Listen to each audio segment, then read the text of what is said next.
जय श्री कृष्णा, राधे राधे। हम सुन रहे हैं गुरु प्रदोष व्रत की कथा। पूजन की विधि क्या है? हिंदू पंचांग के अनुसार हर माह की त्रयोदशी तिथि को प्रदोष व्रत रखा जाता है। ये व्रत भगवान शिव को समर्पित किया जाता है। कहते हैं कि इस दिन विधि विधान से पूजा करने से भगवान शिव खुश होते हैं और इस दिन व्रत करने से 100 गायों को दान करने के बराबर पुण्य फल मिलता है। मान्यताओं के अनुसार अलग अलग दिन के मुताबिक इस व्रत का फल अलग अलग मिलता है। इस दिन सिर्फ बाबा भोले की ही नहीं बल्कि माँ पार्वती की भी पूजा की जाती है। प्रदोष से मतलब होता है कि शाम का समय, यानी कि दिन का खत्म होना और रात्रि का आरंभ होना। ये समय भगवान को अति प्रिय होता है। इस दौरान माता पार्वती के संग भोलेनाथ कैलाश पर्वत पर नृत्य करते हैं। इस गुरु प्रदोष के दिन पूरे घर में जल का छिड़काव करना है। शिव मंदिर में जाकर भगवान शिव का दही, दूध और पंचामृत से अभिषेक करें। उसके बाद भगवान शिव को पीले या सफेद चंदन से उन्हें टीका लगाएं। भगवान शंकर को भांग, धतूरा और बेलपत्र आदि समस्त वस्तुएं अर्पित करें। उन्हें पुष्प चढ़ाकर उनकी आराधना करें। तदंतर इस व्रत की कथा सुने। आइए अब हम इस व्रत की कथा सुनते हैं। सभी बोलिए शंकर भगवान की जय, माता पार्वती की जय। इस वीडियो में मैं आपको गुरु प्रदोष व्रत की 2 कथाएं सुना रही हूँ। आइए पहली कथा का श्रवण करते हैं। एक बार इंद्रदेव और वृत्रासुर की सेना के बीच में बड़ा युद्ध हुआ था। देवताओं ने दैत्य सेना को पराजित करके संपूर्ण रूप से उसे नष्ट कर डाला था।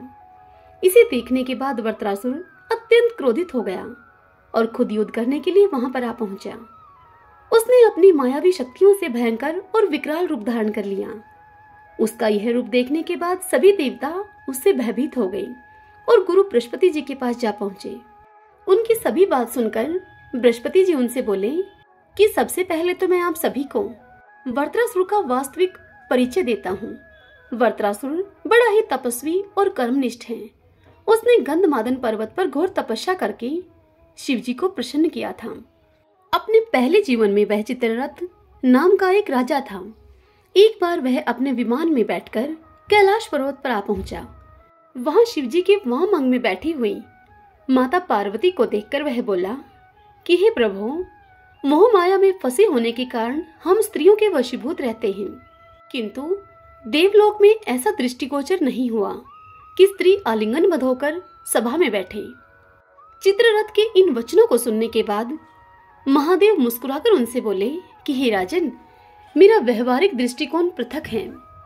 मैंने मृत्युदाता कालकूट महाविष का पान किया है, फिर भी तुम साधारण जन की भांति मेरा और मेरी पत्नी का यूं उपवास उड़ाते हो।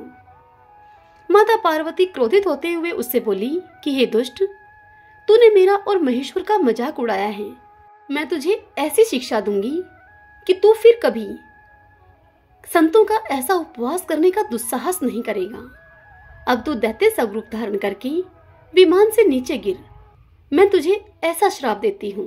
तदंतर माता पार्वती के दिए हुए इस अभिशाप से चित्ररथ का राक्षस योनि में जन्म हुआ और त्वष्टा नामक राक्षस के श्रेष्ठ तप से उत्पन्न होकर वह वृत्रासुर बना। गुरुदेव बृहस्पति जी देवताओं को इस कथा को सुनाते हुए आगे कहते हैं कि वृत्रासुर बचपन से ही शिव भक्त रहा है। अतः हे इंद्र, तुम बृहस्पति प्रदोष व्रत करके शंकर भगवान को पहले प्रसन्न करो। देवराज ने गुरुदेव की इस आज्ञा का पालन करके बृहस्पति प्रदोष व्रत को किया। गुरु प्रदोष व्रत के प्रताप से इंद्र ने शीघ्र ही वृत्रासुर पर विजय प्राप्त कर ली, जिससे कि देवलोक में अब शांति छा गई। अतः प्रदोष व्रत हर शिव भक्त को अवश्य करना चाहिए। आइए अब हम गुरु प्रदोष व्रत की दूसरी कथा सुनते हैं। एक नगर में संजय नाम का एक सेठ रहता था। भगवान की दया से उसको किसी बात की कोई कमी नहीं थी। वह सेठ बड़ा ही दयालु एवं दानी था, किंतु उसकी पत्नी उसके ठीक विपरीत बहुत ही कंजूस थी। वह सेठानी भिक्षुकों को द्वार से ही खाली लौटा दिया करती थी और अपने पति के द्वारा दान दिए जाने पर भी अत्यंत ही क्रोधित होती थी। एक दिन स्वयं बृहस्पति महाराज साधु के वेश में वहां आए और भिक्षा के लिए उन्होंने आवाज लगाई। उस समय वह सेठानी अपने घर को लीप रही थी। अतः उस सेठानी ने भिक्षुक से कहा कि हे महाराज, मैं इस समय तो काम में व्यस्त हूँ, तभी मैं आपको भिक्षा दूंगी। यह सुनकर गुरु महाराज वापस लौट आए। कुछ दिन बीतने पर पुनः बृहस्पति देव उस सेठ के यहाँ भिक्षा मांगने के लिए फिर पहुंच गए, किंतु इस बार सेठानी भोजन बना रही थी। सेठानी ने कहा कि मुझे इस समय फुर्सत नहीं है, आप फिर कभी आना। यह सुनकर वह साधु पुनः वापस आ गए। कुछ समय बीतने पर गुरु महाराज सेठ के घर फिर से गए, किंतु सेठानी ने मैं खाली नहीं हूँ इस प्रकार पुनः बहाना बनाया और उन्हें लौटाना चाहा। साधु महाराज उससे बोले कि इस प्रकार तो तुम्हें दान और भिक्षा देने के लिए कभी अवकाश मिलेगा ही नहीं, अतः तुम एकदम खाली हो जाओ। बृहस्पतिवार को कुछ दिन चढ़ जाने के बाद तुम सोकर उठो और घर में झाड़ू लगाकर कूड़े को आंगन के बीच में लगा दो, चौका मत लगाओ और भोजन चूल्हे के पीछे रख दो। घर में कोई भी पीली वस्तु न खाए और पीले वस्त्र भी न पहने। घर के सभी लोग बृहस्पति को बाल अवश्य बनाएं और जब अधिक रात हो जाए तब दीपक जलाना। इस प्रकार तुम शीघ्र ही खाली हो जाओगी। ऐसा कहकर साधु रूपी बृहस्पति भगवान वहां से थोड़ी दूर चलकर अंतर्ध्यान हो गए।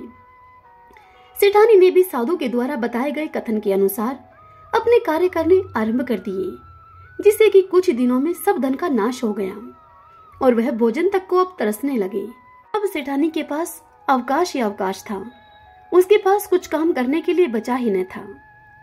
कुछ दिन बीतने पर बृहस्पति महाराज पुनः उस सेठानी के घर भिक्षा के लिए गए। सेठानी साधु को पहचान कर बोली कि इस समय मेरे पास कुछ भी नहीं है, मैं आपको क्या दे सकती हूँ। यह सुनकर साधु महाराज बोले कि अब तो तुम्हें हर समय अवकाश है, अब तो कुछ हमें देना चाहिए तुम्हें।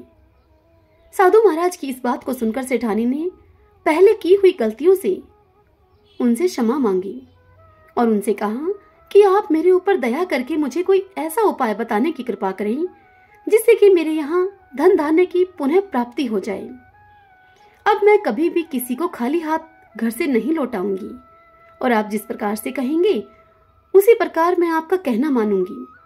सेठानी के इस प्रकार के विनय को सुनकर साधु महाराज ने उससे कहा कि अब तुम अपने नियमों में परिवर्तन करो और प्रातःकाल जल्दी सोकर उठो, घर को गाय के गोबर से लीपो, शाम को सूर्यास्त के बाद सही समय पर ही दीपक जलाओ, भिक्षुकों और महात्माओं को खाली हाथ न लौटाओ।